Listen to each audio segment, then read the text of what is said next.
Hello students, नमस्कार। तो साथियों, आज की वीडियो में हम एक्सरसाइज 4.2 द्विघात समीकरण के सॉल्यूशन की बात करेंगे। इस सॉल्यूशन का मैंने फर्स्ट पार्ट अपलोड कर दिया है इसी चैनल पर। इस पार्ट्स में हम जो प्रॉब्लम्स दी हुई हैं, थ्योरेटिकल क्वेश्चन दिए हुए हैं, पहले इसमें हमको इक्वेशन बनाना है। और मैं जानता हूँ प्रत्येक बच्चे को इक्वेशन बनाना आता होगा।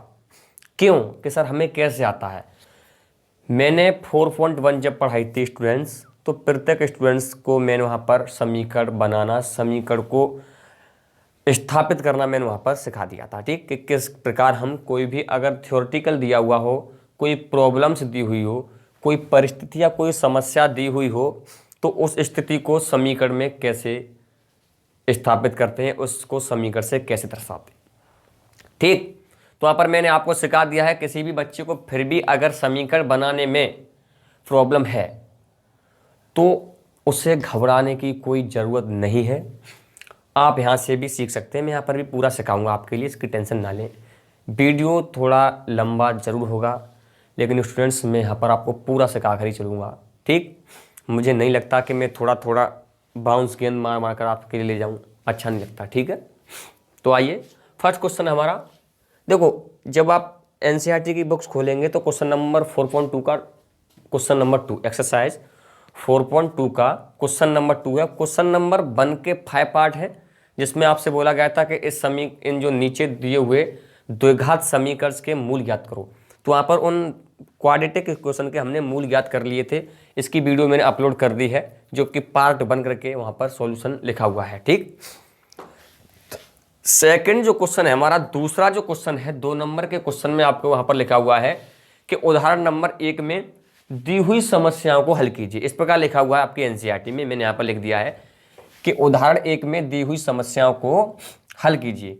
तो एग्जाम्पल नंबर 1 ये आपको कहां से मिलेगा? ये आपको आपकी ही एनसीईआरटी के 4.1 से पहले एग्जाम्पल नंबर 1 लिखा है, उदाहरण नंबर 1। ठीक है, वहां ये समस्याएं हैं। तो पहली समस्या है, देखो बेटा 2 समस्या है, मैंने यहाँ पर दोनों ही लिख ली है। ठीक, मैं बीच में से इनको डिवाइड कर दे रहा हूँ जिससे आपको पता पड़ जाए कि दोनों समस्याएं। पहली समस्या है कि जॉन और जीवंती दोनों के पास कुल मिलाकर 45 कंचे हैं। जॉन और जीवंती के पास कुल मिलाकर 45 कंचे हैं। तो माना, यहां से स्टार्ट करें हम, माना जॉन के पास, इसका मैंने समीकरण वैसे 4.1 के इंट्रोडक्शन में ही ड्राइव करा दिया था, स्थापित करा दिया था, फिर मैं यहाँ पर करा रहा हूँ। माना जॉन के पास बराबर x कंचे। ठीक, जॉन के पास x कंचे हैं। अब दोनों के पास कुल मिलाकर 45 है। मैं ये चीज़ वहाँ पर भी समझा चुका हूँ, फिर समझा रहा हूँ कि जब एक के पास x है तो दूसरे के पास 45 माइनस x। ठीक है, तो जीवंती के पास हो जाएंगे यहाँ पर कंचे, जीवंती के पास कंचे हैं अभी 45 माइनस एक्स। ये स्थिति है वर्तमान की। ठीक, अब कह रहा है दोनों 5-5 कंचे खो देते हैं। दोनों ने 5-5 कंचे खो दिए। अब 5 कंचे अगर खो देता है जॉन, तो जॉन के पास क्या बचेगा? जॉन के पास सर एक्स कंचे थे, उसने 5 कंचे खो दिए, तो उसके पास बचेंगे x माइनस 5। क्यों भाई, मेरी भी एक बात सुनिए, अगर उसके पास अभी x कंचे हैं, जॉन की जगह खुद को रख कर देखिए, अगर आपके पास अभी x कंचे हैं और आप 5 कंचे खो देते हैं तो आपके पास क्या बचेगा? कहोगे सर x माइनस 5 या x माइनस 5। तो वही जॉन है, जॉन ने 5 कंचे खो दिए, तो जॉन के पास बचेंगे x माइनस 5 कंचे। अगला है जीवंती। जीवंती के पास दोनों ने खोए हैं 5-5 कंचे, अकेले जॉन ने नहीं खोए हैं। जीवंती के पास अभी 45 माइनस x कंचे हैं और 5 कंचे जीवंती खो देती है, तो जीवंती के पास बचेंगे 45 माइनस एक्स माइनस के 5, इसे कह देंगे 45 में 5 गया 40, 40 माइनस एक्स कंचे जीवंती के पास हैं और एक्स माइनस 5 कंचे जॉन के पास बचे हैं। इस तरह बचा। अब कह रहा है और अब उनके पास कंचों की संख्या का गुणनफल 124। बहुत ध्यान से, उनके पास जो है 5 कंचे खोने के बाद की बात हो रही है।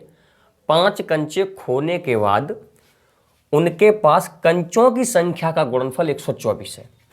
अब 5 कंचे खोने के बाद कंचों की संख्या का गुणनफल, तो इसका गुणनफल और इसका गुणनफल दोनों गुणा करेंगे तो आएगा हमारा x minus 5 into 40 minus x. इस तरह से गुणा करेंगे, वो कह रहा है गुणनफल है 124। ये हो गया आपका इक्वेशन ड्राइव।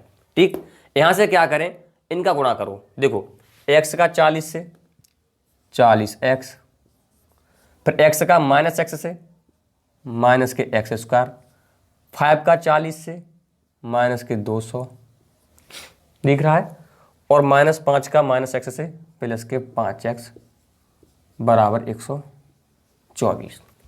ठीक है, अरे यहाँ तक ठीक है, बिल्कुल ठीक है सर। अब देखो प्लस के 40x हैं, प्लस के 5x हैं, हो गए प्लस के 45x, माइनस के एक्स स्क्वायर, इधर माइनस में 2 से उधर जाएगा प्लस में, तो 124 प्लस के 200 बराबर हो जाएंगे ये 324।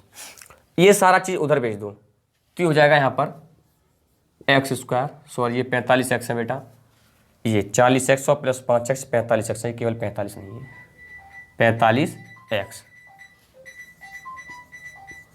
तो ये समीकरण देखो, इधर माइनस में x है, स्क्वायर उधर प्लस में भेज दिया, इधर प्लस में 45x है, माइनस के 45x और प्लस के 324 इज इक्व टू 0।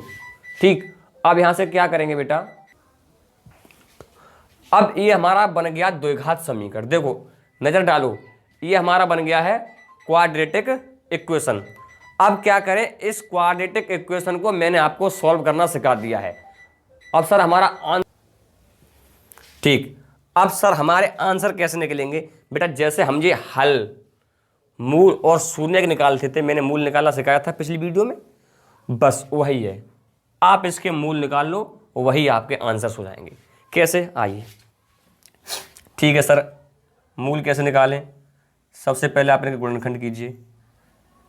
आपका समीकरण बना है एक्स स्क्वायर माइनस के 45x प्लस के 324 बराबर 0। 324 के ऐसे खंड, 324 के ऐसे खंड जोड़कर 45। दो संख्याएं ऐसी बेटा, दो संख्याएं ऐसी कि जोड़ करके 45 आ जाए। सोचो यार, पूरे तरीके से सोचो क्या होगा सर। दो संख्याएं ऐसी जोड़ करके 45 और गुणा करें तो 324। तो देखो मैं यहाँ पर लिख कर बता दूं, बाद में मिटा दूंगा। 324 है, उसका 36 का गुणा आप 9 से करके देखें तो 9 6 54 और 9 3 27 और 5 32 हो गया 324।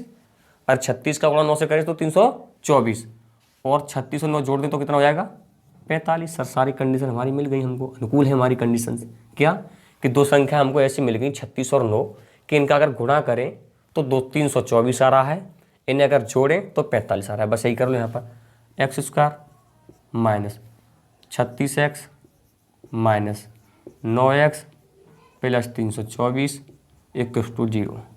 इसमें कॉमन, इसमें कॉमन हो गया x, तो यहाँ बचा x माइनस के 36, इधर माइनस 9 कॉमन लिया, x माइनस के 36 इक्वल टू 0। ठीक है, अब x माइनस 36 और x माइनस 9 इक्वल टू 0। अभी आपका काम पूरा नहीं हुआ है, अभी आपका काम पूरा नहीं हुआ है। अब क्या करें, अब सर इसके मूल निकालो। तो देखो x माइनस 36 बराबर 0, x माइनस 9 बराबर 0। तो x बराबर यहाँ है 36, यहाँ x बराबर आया 9। अब कोई एक मान आप x का मान लो, x का चाहे 9 को चुन लो आप, चाहे 36 को चुन लो, क्योंकि दोनों ही प्लस के, हम किसी को भी चुन लो। माना मैंने मान लिया कि जॉन के पास x का मान मैंने 36 मान लिया पहले वाला, तो जॉन के पास मैंने मान लिया 36 कंचे थे। कितने कंचे? 36। जीवंती के पास 45 माइनस x, मतलब 45 माइनस के 36, और 45 में से 36 गए तो कितना बचा 9। जीवंती के पास बर्थ उस समय 9 कंचे थे। ये आपका बेटा पहले सवाल का जवाब। ठीक, नेक्स्ट की तरफ बढ़ते हैं हम। दूसरे नंबर जो प्रॉब्लम है आपकी, इसी का पार्ट्स है, दूसरे क्वेश्चन का सेकंड पार्ट्स है। एक कुटीर उद्योग एक दिन में कुछ खिलौने निर्मित करता है। प्रत्येक खिलौने का मूल्य 55 में से एक दिन में निर्माण किए गए खिलौनों की संख्या को घटाने से प्राप्त संख्या के बराबर है। किसी एक दिन कुल निर्माण लागत 750 रुपये थी, तो उस दिन निर्मित खिलौनों की संख्या बताओ। निर्मित खिलौनों की संख्या, तो माना उस दिन निर्मित खिलौनों की संख्या,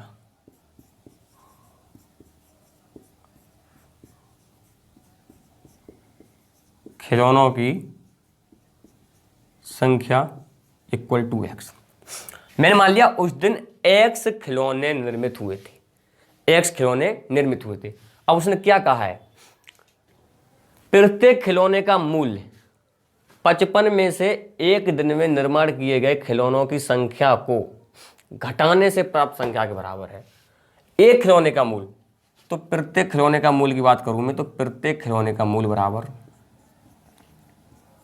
इसी कंडीशंस को देखो फिर समझना बेटा, कंडीशंस क्या है। वो कह रहा है प्रत्येक खिलौने का मूल्य 55 में से एक दिन में निर्माण किए गए खिलौनों की संख्या, 55 में से एक दिन में निर्माण किए गए खिलौनों की संख्या को घटाने से, एक दिन में कितने खिलौने निर्माण किए गए, एक्स को घटाने से प्राप्त संख्या के बराबर है। तो एक खिलौने का मूल्य हो गया 55 माइनस एक्स रुपये। किसी एक दिन कुल निर्माण लागत 750 रुपये थी, मतलब एक खिलौने का मूल्य 55 माइनस एक्स है और कुल खिलौने से निर्माण हुए हैं एक्स, इसका मूल्य था 750, ये हुआ। इसका गुणा कर लो, यहाँ से होगा 55x माइनस के एक्स स्क्वायर बराबर 750। ये सारा कुछ उधर भेज दो, तो यहाँ पर आएगा एक्स स्क्वायर माइनस के 55x प्लस के 750 इक्वल टू 0। अब ये हमारा बन गया बेटा द्विघात समीकरण। ठीक, इसको आप हल कर लो। क्या है कि 750 के ऐसे खंड जोड़कर 55, तो 30 और 25। देखो 30 और 25 का गुणा कर देंगे हम। 30 का गुणा कैसे करेंगे, 25 से, कितना आएगा, 25 0 का 0, 25 तिया 75, 750 और 30 में अगर हम 25 जोड़े तो कितना आएगा सर, 55 आएगा। कंडीशन अनुकूल है, 750 गुणा करके चाहिए हमको और 55 जोड़ के चाहिए, और यही सारी चीज़ हमको मिल रही हैं। तो लिख दो आप 30 प्लस के 25, तो कर दो x square minus 30x minus के 25x प्लस के 750 इक्वल टू 0। इसमें और इसमें कॉमन ले लो, इसमें कॉमन। अब यहाँ कॉमन देखो मैं इधर ले रहा हूँ, ठीक है। कॉमन हमको क्या दिख रहा है यहाँ पर, यहाँ दिख रहा है x कॉमन, तो यहाँ बचेगा x माइनस के 30। देखो x कॉमन चेक कर लो फटाफट, x कॉमन लेने के बाद यहाँ x माइनस 30 बचेगा, तो x माइनस के 30। इधर क्या कॉमन आएगा, इधर आएगा बेटा माइनस के 25। सोचो, बहुत ध्यान से सोचो, 25 का भाग 25 में चला जाएगा, 25 का भाग 750 में भी चला जाएगा। यहाँ से माइनस के 25 कॉमन लेने के बाद बचेगा हमारा x माइनस के 30 बराबर 0। दिख रहा है ना, उधर 0 तक दिख रहा है। क्या हुआ यहाँ पर, अब x माइनस 3 हो गया एक कोष्टक में और एक ब्रैकेट में लिख दो x minus 25 is equal to 0। यही होता है ना, अरे यही कुछ होता है गुणनखंड के पश्चात। अब हमको सर इसके हल निकालने, हल क्यों निकालने, हल निकालेंगे तभी तो हमको इसका आंसर पता पड़ेगा x के मान क्या है, क्योंकि हमने निर्मित खिलौनों की संख्या को x माना है और खिलौनों की संख्या ये पूछ रहा है, ठीक है। तो हमें x का मान तो निकालना पड़ेगा, ठीक है। अब x का मान कब निकालेंगे, जब हम इसके मूल निकालें।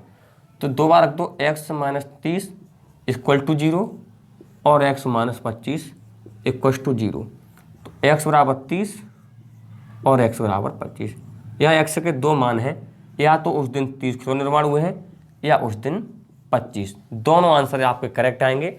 दोनों, अगर चाहे 30 खिलौने निर्माण हो चाहे 25 खिलौने का निर्माण हुआ हो, दोनों संख्याओं में अगर दोनों को हम x की जगह रख दें तो हमारी कंडीशंस बिल्कुल सही अप्लाई होंगे, ठीक।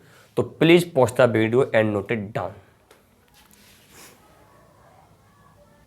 आइए थर्ड और फोर्थ दो क्वेश्चन मैंने आपके बोर्ड पर आपको लिखे हुए दिखाई दे रहे होंगे। तो पहले हम हल करते हैं बेटा थर्ड को, ठीक है। ये बीच में एक लाइन खींच ले रहे हैं जिससे हमको लगे कि थर्ड इधर है, ये कोई सीधी या टेढ़ी से कोई फर्क नहीं है यहाँ पर। इसका बेटा हम हल करते हैं। थर्ड नंबर क्वेश्चन को वो कह रहा है ऐसी दो संख्याएं ज्ञात कीजिए। बेटा ध्यान सुनो, ऐसी दो संख्याएं ज्ञात कीजिए जिनका योगफल 27 हो तथा गुणनफल 182। बहुत ही इजी क्वेश्चन, बहुत इजी। माना एक संख्या, माना पहली संख्या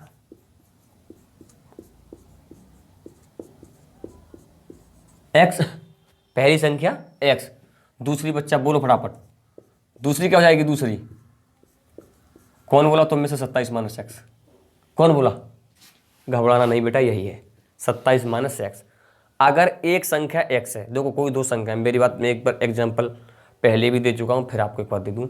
तुम दो भाई हो, छोटे और एक बड़ा, ठीक? तू बड़ा है, 10th में है, तेरे से छोटा है जो छुटकू मियाँ 3rd में हूँ, कहीं पर होगी, उससे कोई प्रॉब्लम नहीं है बेटा। तुम दोनों के पास कुल मिलाकर 10 टॉपी हैं। कितनी टॉपी? कुल मिलाकर 10। दोनों के पास 10 टॉपी हैं। एक के पास अगर 7 टॉपी है, छोटे वाले के साथ होंगे, छोटे वाले के पास 7 टॉफी हैं, तो तुम्हारे पास कितनी टॉफी?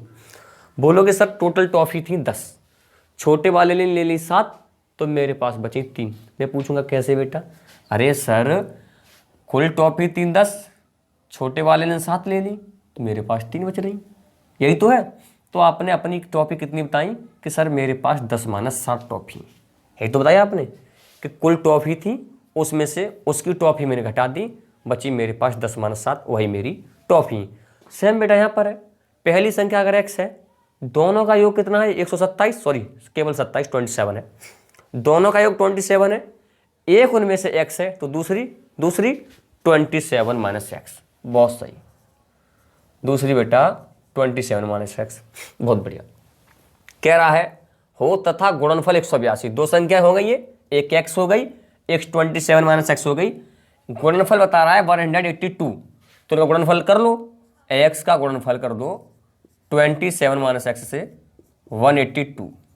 क्या करें यहाँ पर? अब गुणा करो x का 27 से 27x, फिर x का x से माइनस के x स्क्वायर बराबर 182।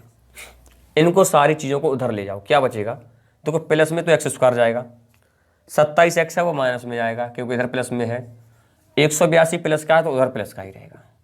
सर ये समझ में नहीं आता, देखो बेटा क्या करो, इधर से हमें सारी चीज़ें उधर ले जानी है। देखो बराबर का निशान लगाया यहाँ पर, सारी चीज़ें उधर, चलो यह लगा रहा हूँ मैं बराबर का निशान। ये दीवार आपकी जो बराबर के निशान की लगी होती है, इसे दीवार समझ लो। इधर एक्स स्क्वायर माइनस में है, उधर प्लस में ले जाओ एक्स स्क्वायर। इधर 27x प्लस में है, उधर माइनस में ले जाओ माइनस के 27x। इधर 182 प्लस में था तो बेटा प्लस में ही रहेगा क्योंकि वो तो उसी साइड अपनी साइड ही है। तो सर इधर क्या बचा? 0। इधर क्या बचा? 0। और इसी चीज़ को मगर मैं ऐसे लिख दूँ कि एक्स स्क्वायर माइनस के 27x प्लस के 182 बराबर 0। कोई प्रॉब्लम? बोलोगे सर क्या प्रॉब्लम है, ये सेट है तो ही है, इसके बराबर ये कर दो चाहे इसके बराबर ये कर दो, चीज़ें तो एक ही है। तो बेटा मैं डायरेक्टली यही लिखता हूँ, ठीक। तो अब आपका कन्फ्यूजन दूर रहना चाहिए कि ये सर ऐसे कैसे कर देते हैं, ठीक है। ठीक, अब क्या करें? दो संख्या ऐसी बताओ, गुणा करके 182 जोड़कर 27।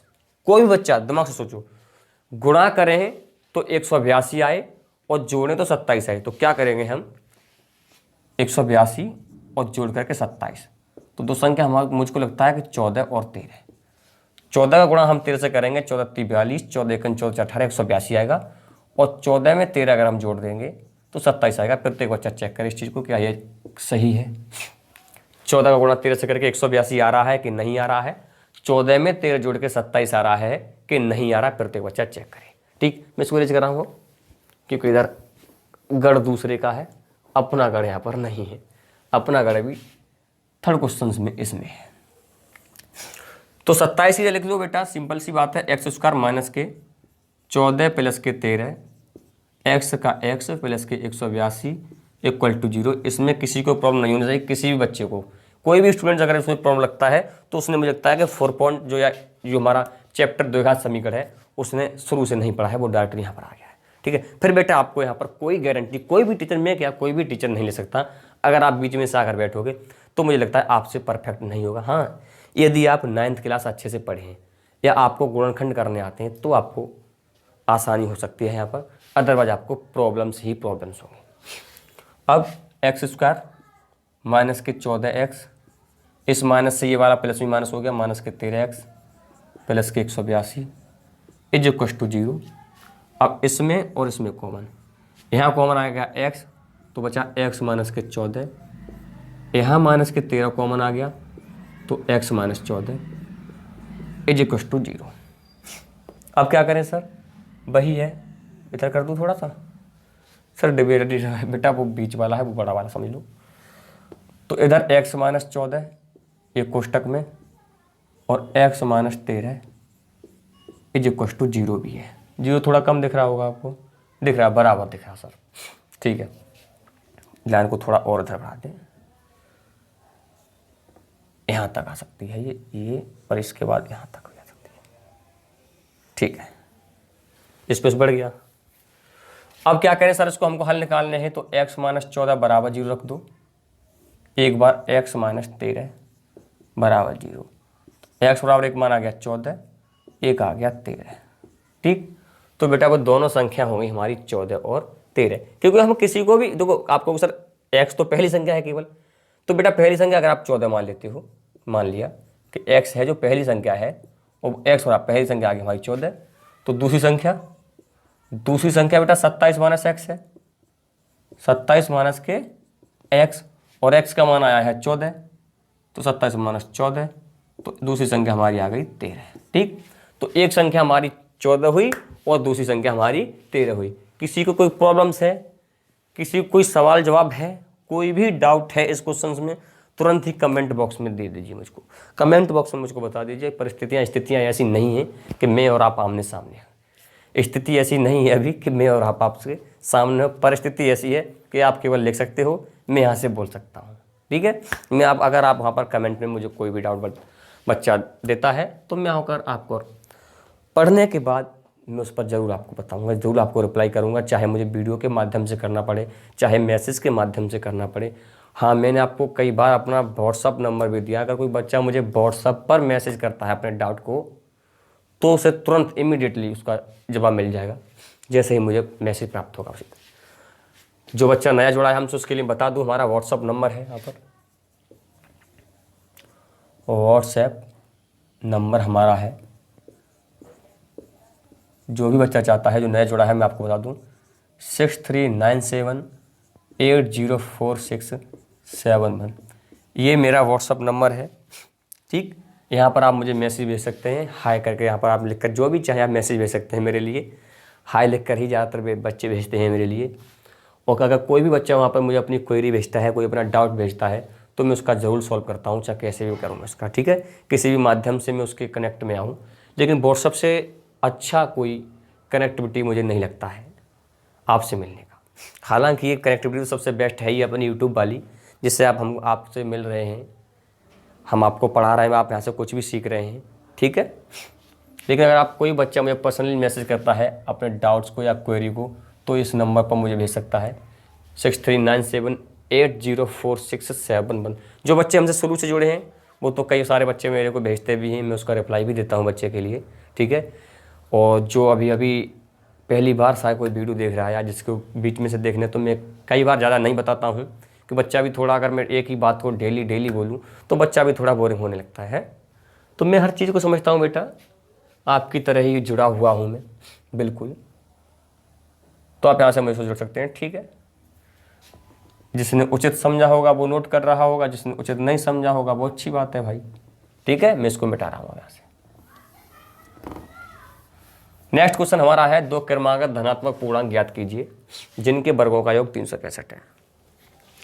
क्रमागत धनात्मक पूर्णांक, सबसे पहले तो हम धनात्मक पूर्णांक की बात करें तो 1 2 3 4 5 6 7 8 ये सारे हमारे धनात्मक पूर्णांक होते हैं, धनात्मक संख्याएं, पूर्णांक, ठीक है। 1 2 3 4 5 6 7 8 9 10 11 12 ये सारे हमारे धनात्मक पूर्णांक है, पॉजिटिव इंटीजर है, ठीक।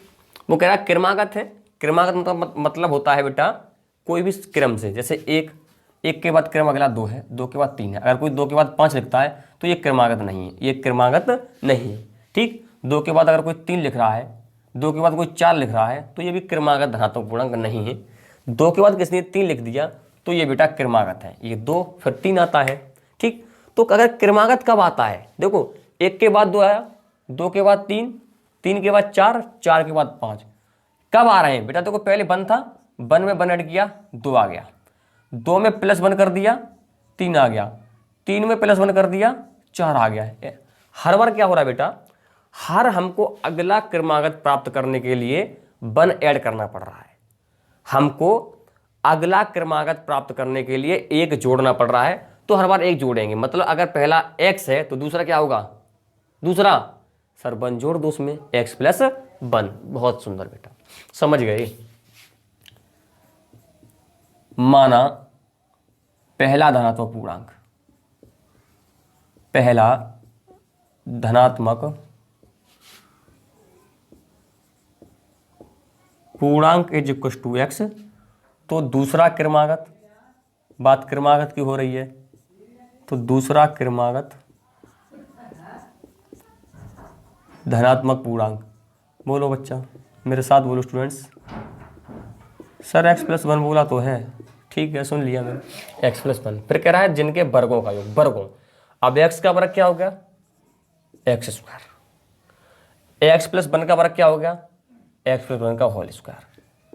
इनका योग ये बीच में कितना है? 365। ये हो गया आपका इक्वेशन।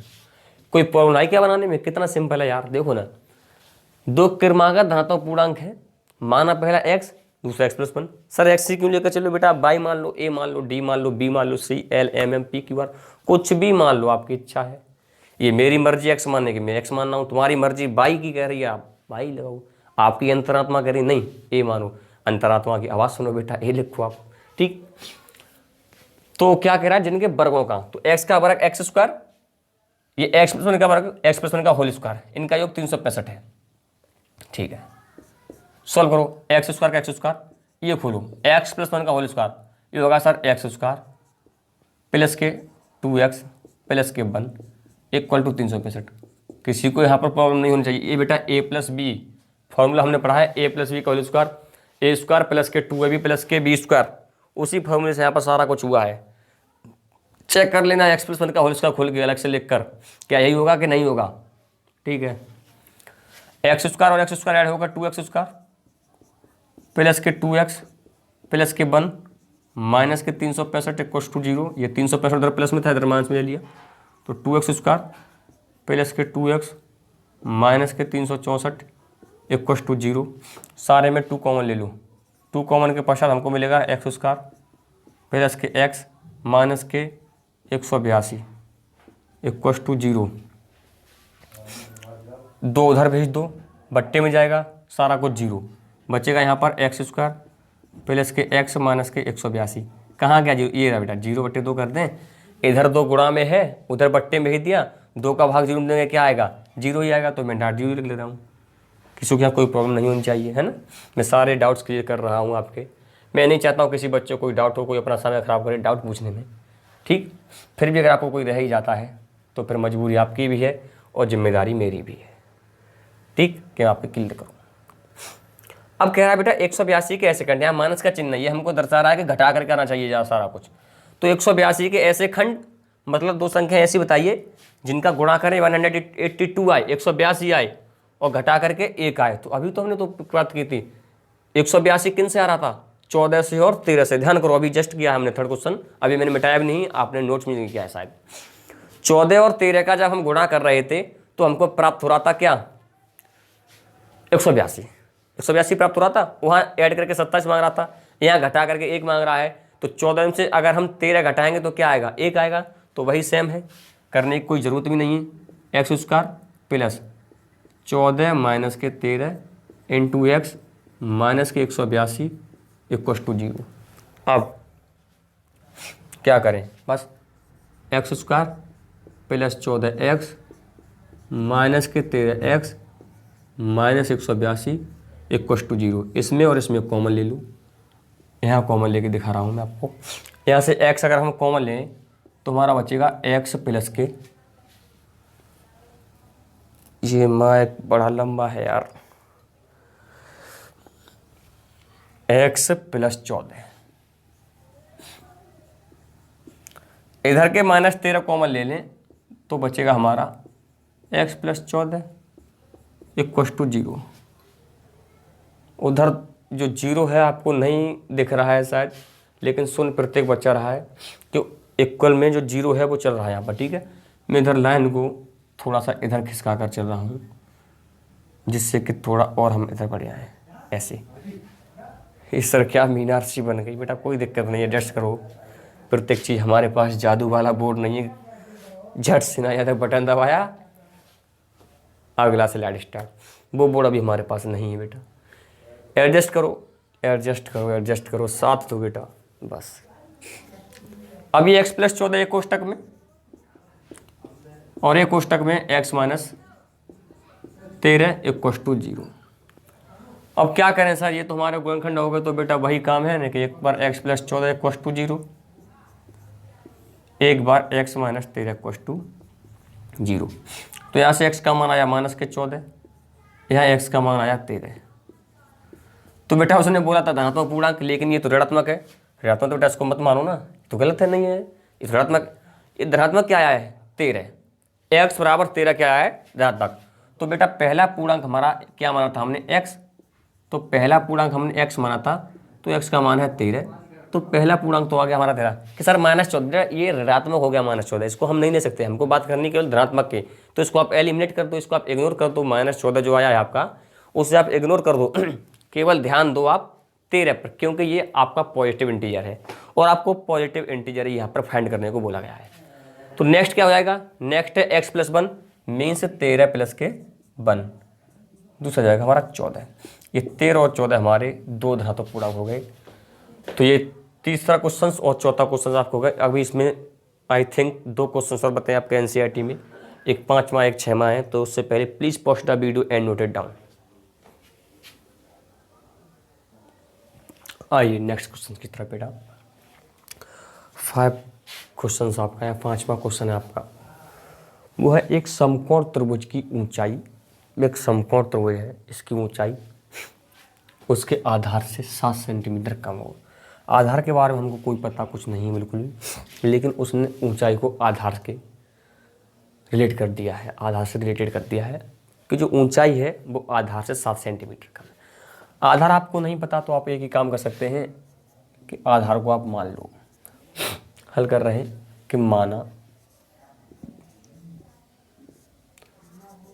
आधार की लंबाई, या आधार बराबर डाट ले लो से x सेंटीमीटर, कितना x सेंटीमीटर। माना आधार आपका x सेंटीमीटर का है, उसने कहा है तो उसकी जो ऊंचाई है आधार से 7 सेंटीमीटर कम है।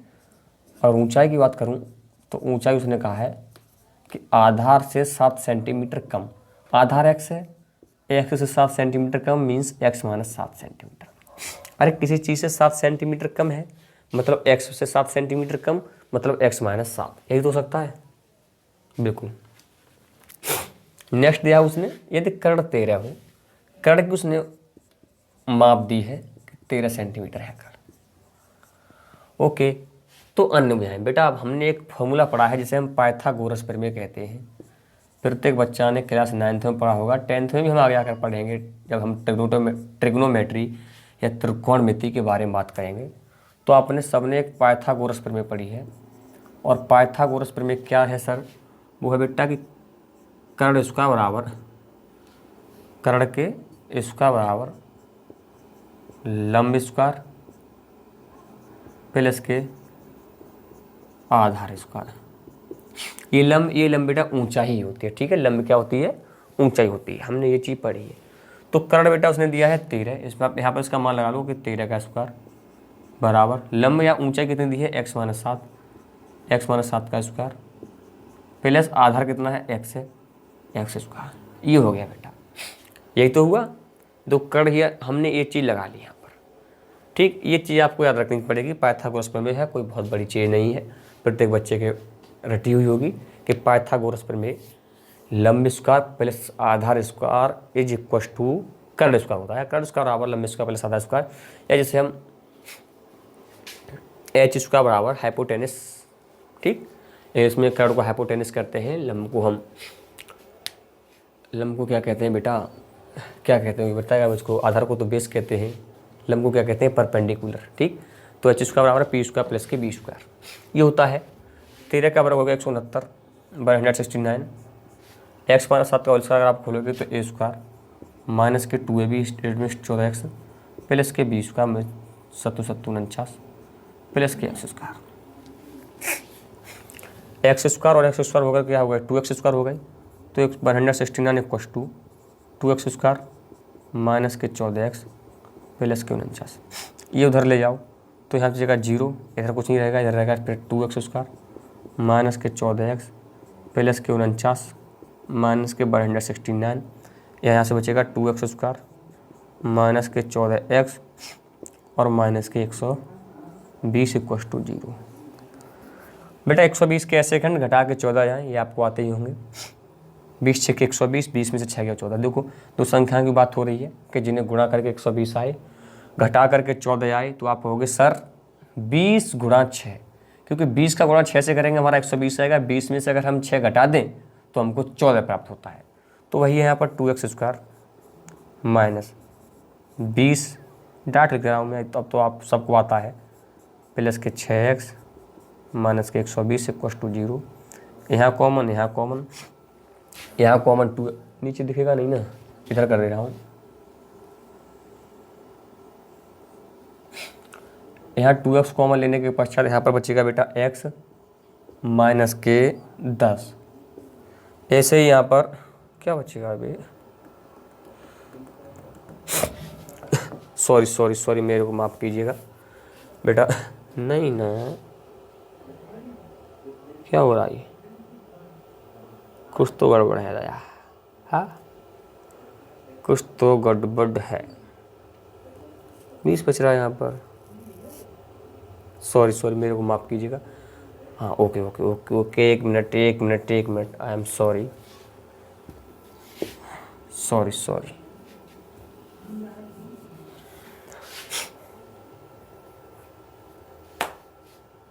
इसमें 2 कॉमन ले लो या 2 का भाग दे दो सारे, दोनों तरफ 2 का भाग देने पर हमको यहाँ से मिलेगा, ये दिखेगी ये वाली ना, नहीं दिखेगी, दिख रहा है एक्स स्क्वायर माइनस के 7x माइनस के 60, x square minus 60x minus के 60, ये बचा, बहुत बढ़िया। 2 का भाग दिया हमने दोनों तरफ, 2 का भाग 2x स्क्वायर में तो x स्क्वायर बचा यहाँ पर, 2 का भाग है 2 7 14, 2 का 160, 2 का 0 में 0, दोनों तरफ भाग दे दिया, दोनों तरफ हम कुछ भी कर सकते हैं। ठीक, अब एक्स स्क्वायर माइनस के 7x माइनस के 60 है, मतलब 60 के ऐसे खंड घटाकर 7, दो संख्या ऐसी बताओ, गुणा करके 60 और घटा करके 7, सर घटा करके हुआ यहाँ पर बेटा लास्ट में क्या चिन्ह है, माइनस का, मैंने आपको बताया। इस चिन्ह को हम देख करके पता कर लेते हैं कि जोड़ के या घटा के, तो आएगा आपका एक्स स्क्वायर 12 5 60, 12 में से 5 गया 60, माइनस के 12x प्लस के 5x माइनस के 60 इक्वस टू 0। यहाँ कॉमन ले लिया मैंने x, बचा x माइनस के 12, यहाँ प्लस के 5 कॉमन ले लिया, यहाँ भी x माइनस 12 इक्वस टू 0 है ही, x minus 12 x plus 5 equals to 0। यहाँ से x के मान निकालो तो x के 2 मान आएंगे, एक आएगा 12, एक आएगा -5 नेगेटिव है, इसको हम मान नहीं सकते, x का मान आया 12, मतलब आधा आया इसका 12, आधा क्या आ गया 12। ऊंचाई कितनी है बेटा, ऊंचाई है सर x माइनस के 7, x माइनस 7, x का मान कितना है 12 है, तो x से 2 12 क्या 5, ऊंचाई आई आपकी 5। तो बेटा पाइथागोरस प्रमेय के माध्यम से आपने देखा कि किस तरह से हमने इस सवाल को हल किया है। आपका नेक्स्ट क्वेश्चन है, उस क्वेश्चन को पढ़िए। मुझे अंक की थोड़ी सी कमी महसूस हो रही है, मैं इसमें अंक डालता हूँ तब तक। नेक्स्ट क्वेश्चन पढ़िए बेटा, वो है एक कुटीर उद्योग एक दिन में कुछ बर्तनों का निर्माण करता है। एक विशेष दिन यह देखा गया, यही लिखा है ना, हाँ, एक विशेष दिन यह देखा गया कि प्रत्येक नग की निर्माण लागत उस दिन के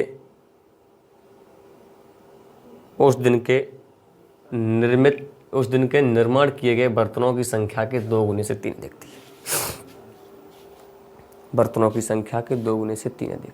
हमको बर्तनों की संख्या ही नहीं पता है कितनी बर्तनों की संख्या, तो उसके 2 गुना क्या बताएंगे, उससे 3 अधिक क्या करेंगे, है ना, ऐसा ही है। कह रहा है एक कुटीर उद्योग एक दिन में कुछ बर्तनों का निर्माण करता है। एक विशेष दिन, एक दिन की स्थिति ये हुई कि प्रत्येक नग की जो लागत है वो उस दिन के निर्माण किए गए बर्तनों की संख्या के 2 गुने से 3 अधिक, 2 गुने से 3 अधिक। ठीक है, माना उस दिन निर्मित बर्तन। उस स्पेशल डे की ही बात कर रहे हैं, उस विशेष दिन की बात कर रहे हैं कि उस दिन निर्मित बर्तनों की संख्या थी, वो थी हमारी x। ठीक, अब निर्माण लागत कितनी होगी प्रत्येक नग की, एक की बात कर रहा हूँ, एक, ठीक है, एक की निर्माण लागत। वो कह रहा है कि प्रत्येक नग की मतलब एक की, प्रत्येक का मतलब एक है, एक की निर्माण लागत है उस दिन के निर्माण किए गए बर्तनों की संख्या। उस दिन तो निर्माण बर्तन x किए गए थे बेटा, के 2 गुने से 3 अधिक, तो 2x + 3। एक दिन की निर्माण लागत है वो 2x + 3 रुपये थी एक बर्तन की, एक नग की। अब क्या है, ये उस दिन की निर्माण लागत 90 रुपये थी। इतने बर्तन निर्मित हुए उस दिन, एक की लागत इतनी है, तो टोटल इसका गुणा x × 2x + 3, लेकिन उसने बताया है कि वो थी 90 रुपये। हम बोले ठीक है, हमने कर दिया x × 2x + 3 = 90 = 90।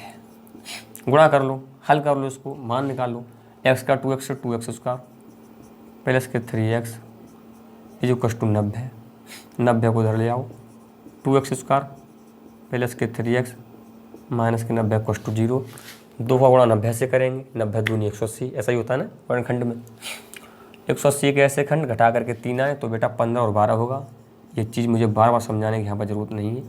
तो 15x माइनस के 12x माइनस के 90 = 0। यहाँ कुछ कॉमन नहीं, x कॉमन है तो x कॉमन लो, बचा यहाँ पर x + 15 है।